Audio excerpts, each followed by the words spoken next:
So here we are, in this wonderful day, a soft day, as we say in Ireland. Maybe it'll rain, maybe it won't rain, and so on. So a little cool, a little overcast, and it's wonderful. It's wonderful. We cannot complain about the weather here. We've got great weather. And so we're continuing our quest to understand a bit more fully and deeply the amazing principles of the science of mind. And last week we discovered spirit and what spirit was. And we recognize it as the infinite, the almighty, the one power, the one presence, the creator, first cause out of which everything flows. And this week we're looking at the way spirit works. And spirit works through its own law, its law. The law is the action of spirit. That's how spirit works in life and living, through law. That's how you and I work, through law. What law? It's the law of mind, the law of consciousness. And we call that the creative medium, or the great soul, or the great womb of creation, out of which everything flows and is birthed. And in orthodoxy, that would be called the Holy Spirit, which is the feminine aspect of God in orthodox terms. And so we're looking at this aspect of the divine today, the aspect of law, the law of life itself. And it is a law of mind, it is a law of consciousness. And Jesus, the master lover and teacher, expressed it most succinctly when he described the law of consciousness, or the law of mind, saying, "It is done unto you as you believe." And that's it in a nutshell. So we're saying again that all of life is consciousness, and your life and my life is a projection of our individual consciousness, and our collective life together, humankind's collective life together, is the result of that collective consciousness being projected out into life and living. So we have spirit, the great, infinite, almighty, omniscient, omnipotent, omnipresent being, and it creates and it demonstrates itself through its law. The law is its action, simply put. The law is its action. So we come to understand that there are two aspects to this thing called consciousness. Two aspects to it. There is the aspect of consciousness, and there's the aspect of subconsciousness, both individually and collectively and universally. So it's not as difficult as it sounds, really. We beautifully parallel in our teaching the orthodox teaching of, in the beginning, the Word. Spirit, the Almighty, the Infinite, entertained the Word. Spirit spoke the Word, and the Word was made flesh. So for us, that means that in consciousness, an idea occurs. We agree with the idea. And the way we speak the idea is through our agreement of it. And we have in our mind the idea that we're going to bring that idea into fruition. So we have our idea, we support our idea, and when we do, that idea gets dropped down from our consciousness into our subconsciousness. Then the subconsciousness, or the law, acts upon it, responds to it, and brings it out into the world as an experience. That's the simple process of the law of mind in action. And so when we approach that understanding and that awareness, we realize that all power is given to us, as we were reminded in the scriptures. All power is given to us, and that power is consciousness. The power in our life is the power of our consciousness.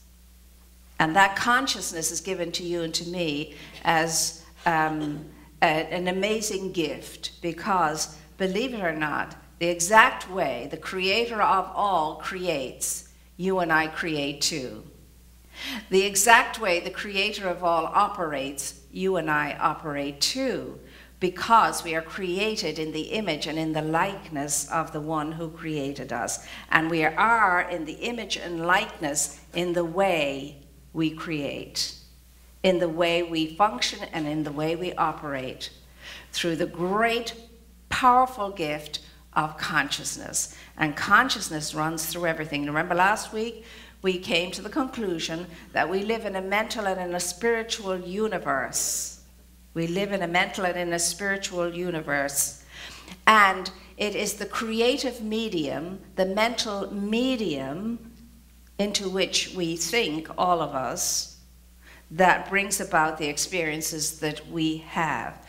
And this creative process, this mental medium, is the way we communicate. It's the way all things communicate by means of this creative process or this mental medium.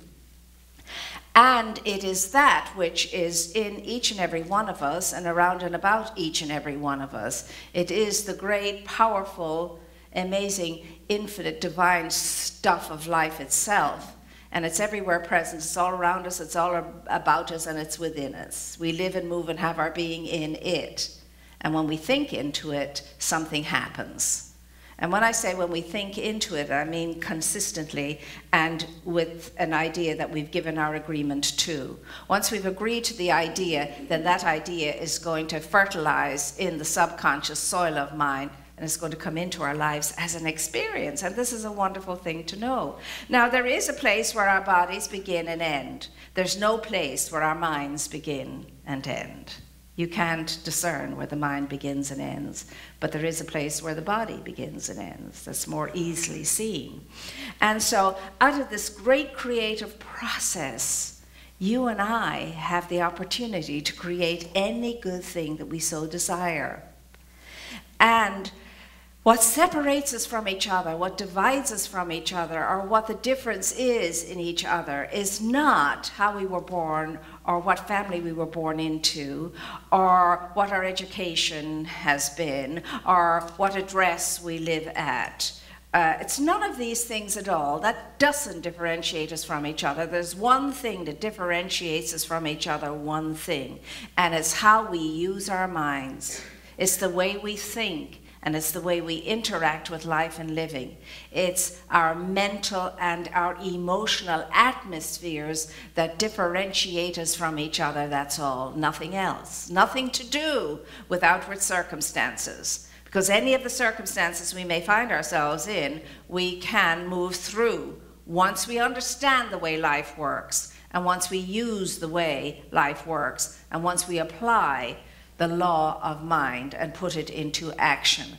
And so consequently, there's no such thing as luck, there's no such thing as fate, there's no such thing as chance at all. There's only the way we use our minds. And with the right use of mind, we can produce for ourselves a wonderful life, a wonderful life. So you have this thing going on in us that's a triune factor. As there is a triune essence to spirit, the almighty, the infinite, there is a triune essence in you too. So there's the spirit, infinite being, the almighty, the creator, first cause that decides everything. We call spirit the director, or the dictator if you like. Why director, why dictator? Because spirit thinks. Spirit decides, spirit chooses, spirit directs its thought in its own universal self and in and through you. Because spirit entered into each one of us and called it itself. Spirit entered into you and called you the great I am itself. The divine, the infinite, the almighty, the everlasting. And so spirit is that which directs, decides, thinks, analyzes, chooses, makes the choice. And when spirit does that, we move into the second aspect. It is received by its law, the great womb of creation, soul, spirit soul, which is again, the Holy Spirit, or the feminine aspect of life in orthodoxy. And then Spirit takes that, and Spirit moves upon that. And its nature is different. Its aspect is different. Its aspect is simply to receive and to be the obedient servant to Spirit, to the decision that has been made. It's automatic. It's automatic. It doesn't think, it doesn't analyze, it doesn't do any of that. It doesn't direct, it doesn't choose, it doesn't decide, well, this is a good thing, but that's not a good thing, so we'll go with the good thing. It just takes what you give it, and it responds to it immediately, works upon it immediately, and then brings it out into body. The third aspect, creation is the body of God. Creation is the body of God. Brings it out into the world, brings it out into an experience, produces the product. So when I was a little child growing up, I was taught that the action between the loving action between the Father and the Holy Spirit produced the Son. Ours is the very same Trinity. The thinking, the decision in the mind of Spirit enters into soul, is responded to by soul, the law, and produces body, produces a product, produces an outcome. So we have Spirit, soul, and body, Father, Holy Spirit, and Son. Son is the human manifestation of the love between the Father and the Holy Spirit. Son is the material outpicturing of the divine idea. And the Word was, and the Word was entertained in subconscious mind, and the Word was made flesh, came out into form, physical form. And that's the way consciousness works. Yours, mine, and the great universal Almighty's. The very same way. Ernest Holmes says, all you need is yourself and the recognition of this one power and the way it works, and the application of that on the affirmative side of life, and you can flourish and you can thrive immensely. That's all you need. Yourself, the recognition of how life works, and then to work it on the affirmative side to produce a great good life. It's an amazing thing, the information that we have and what we can do with it. So yes, thought rules the world, consciousness rules, and it's out of consciousness that everything flows. But that's no good to us, again, Ernest Holmes says. It's no good to us unless we recognize that power and its law. We identify with that power and its law, and we use it. We use it for the good, and we use it for the good. So none of this means, a hill of beans until we come to understand that that's how life is, and we can see that, we can feel that, we can say yes to that, we can apply that, and then see it for ourselves happening in our own lives. I have a thought. I don't have to convince you that this is how life works. I really don't, because you've had thoughts often, many a times and oft you've had thoughts.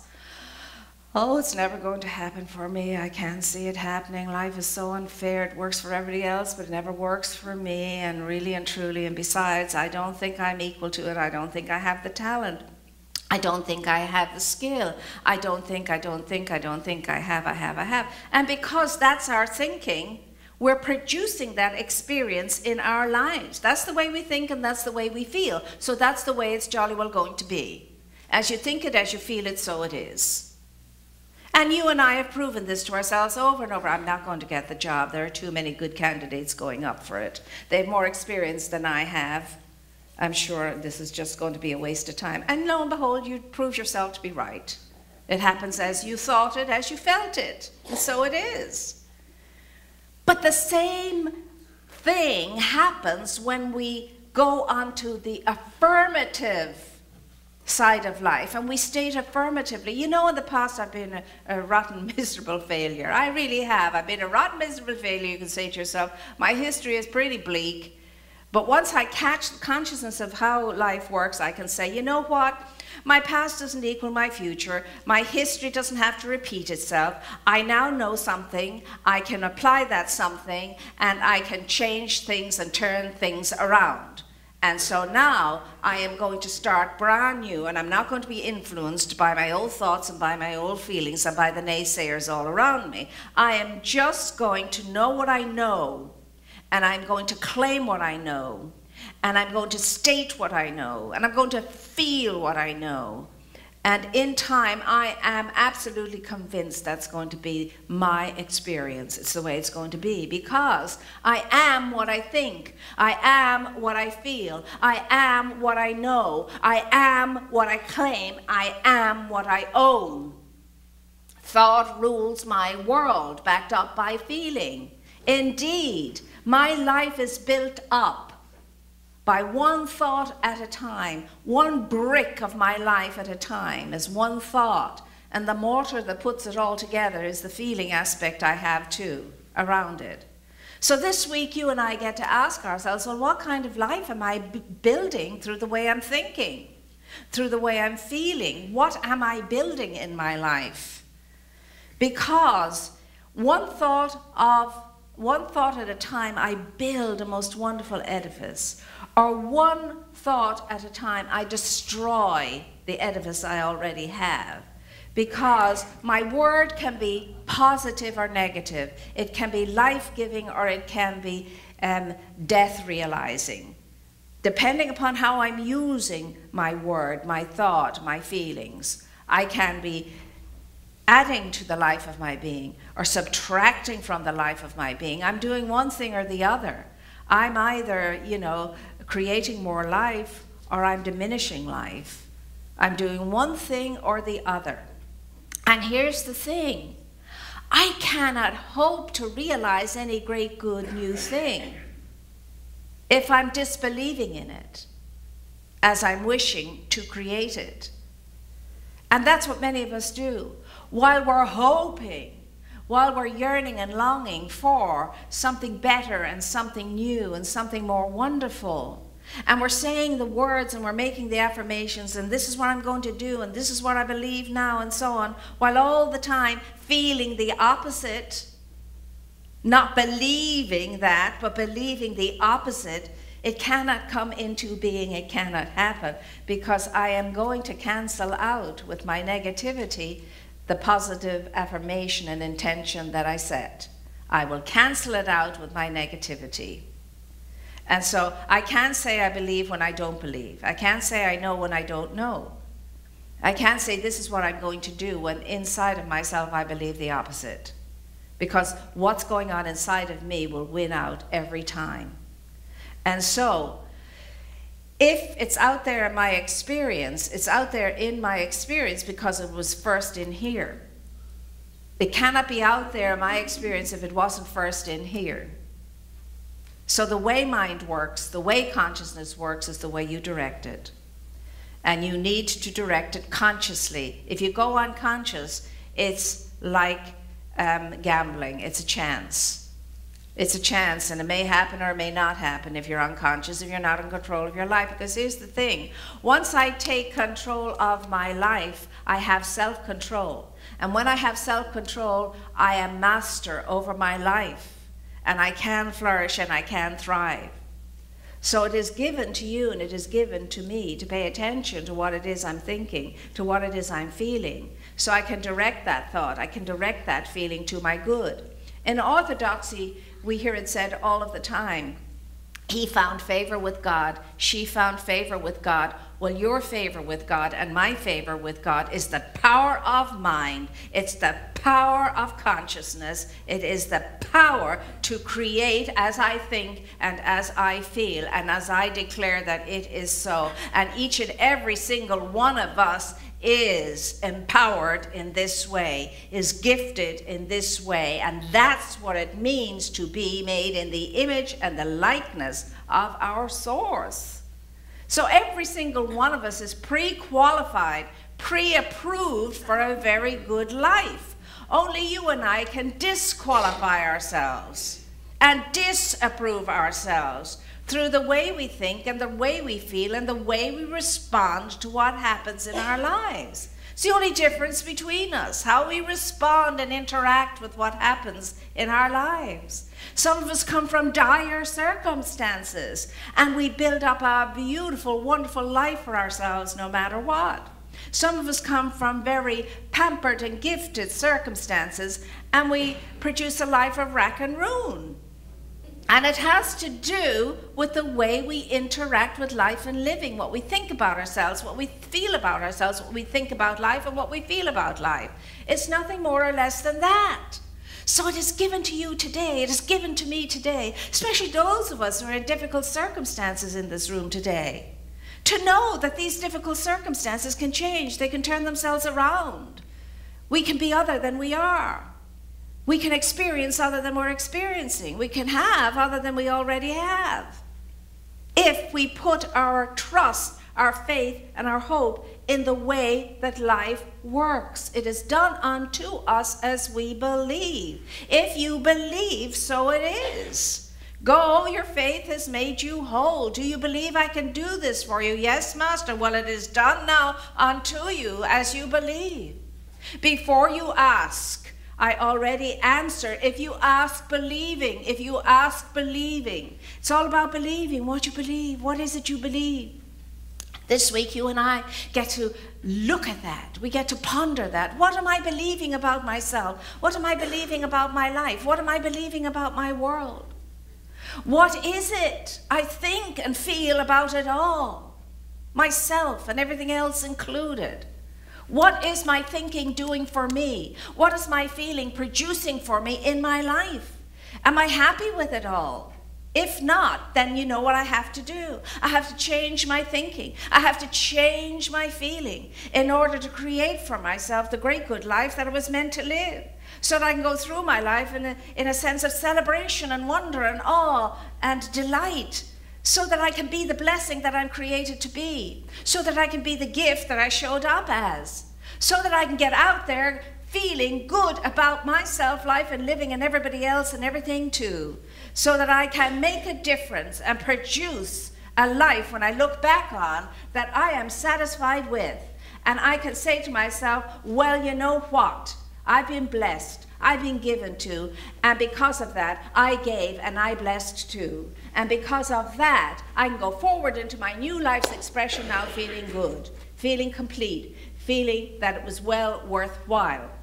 And that's all you and I want to be able to do in those last moments of our time on this plane, is to feel good about it all, to bless it all, and to say, bye-bye now, I'm out of here, on to bigger and better things, and I'm knowing all is well with the world. That's what we want to do. That's why we're here. It is your beautiful privilege and pleasure to be joyous, to be radiant, to be happy, to be a beautiful, bright, happy, holy, healthy light on this plane. You can do it because you are pre-qualified and pre-approved to do it all. And if it's not happening that way, it's no one's fault except our own. No one's fault except our own. There is no God waiting to prounce on us and to vilify us and to damn us into hellfire and brimstone. We do that to ourselves, thank you very much, and we do a good job of it. There's only the power and the presence of the infinite being that delights in our accomplishments, delights in our joy, delights in all of our good, wants us to flourish, wants us to thrive, is on our side, supports us all the time, and knows only good about us, because that's what the spirit of life itself creates from itself. And itself is good, therefore it can only create good. You and I are the good of creation. It is given to you, it is given to me to walk in that goodness, in that light, in that presence, and in that power, and experience what it is to be unified with all of life and living, and to come to discover yourself as everything and everyone, being in everything and everyone, and everything and everyone being in you. Isn't that thrilling? Don't you think that's amazing? Aren't you jazzed by that? I am every day. So ponder these things like Mary pondered them in her heart. Ponder these things this week. Make new decisions, make new choices. It's the beginning of a new year, and use that box to help you realize your goals. And it will be done unto you as you believe. Do you believe it? Yes. And so it is.